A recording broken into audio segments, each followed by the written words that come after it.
I had a request to do beef Wellington, which is a first for me. So I'm starting off by chopping up mushrooms. Then I'm gonna saute them in a frying pan. Add a bit of garlic and a bit of onion, chopped as well, because that's going to be the filling for the beef Wellington. I added a bit of salt and pepper for the flavor, and when it's nice and fried and dry, I will turn off the heat and let it cool down.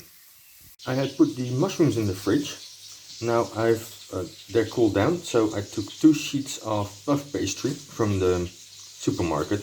I didn't make it myself. Lay them out next to each other, and on top I put the mushrooms.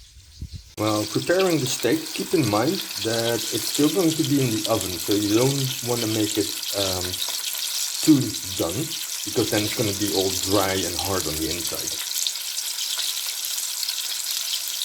When the steak is done, make sure to let it rest a bit before you process everything. So I cheated a bit and cut the steak in half. That way it fits better on the puff pastry, and it also made it easier to see if the steak was medium or rare or well done. And this way I can just add the mushroom and then envelop it in the puff pastry and then into the oven. Change of plans. Since it was cut in half anyways, I wrapped them up like this. Now it's gonna go into the oven. And that's the finished product. Might need to train that a bit more.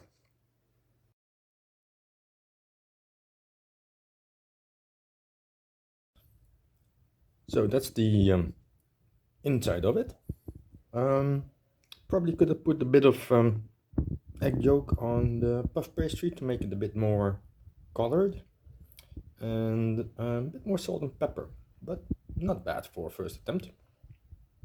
So for this attempt, I doused the chopped mushrooms and onion and garlic in a bit of red wine to try to make it a bit more sticky so that it's easier to stick to the steak when I'm going to roll it in the puff pastry. Also for this attempt, in the end, I'm going to use the egg yolk to put on the puff pastry.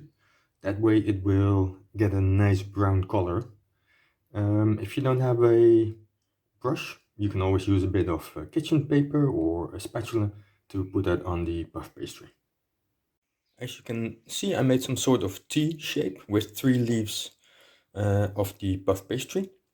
I put some of the mushroom at the bottom, then I placed the steak, put some more on top, mushrooms, and now I'm going to fold it.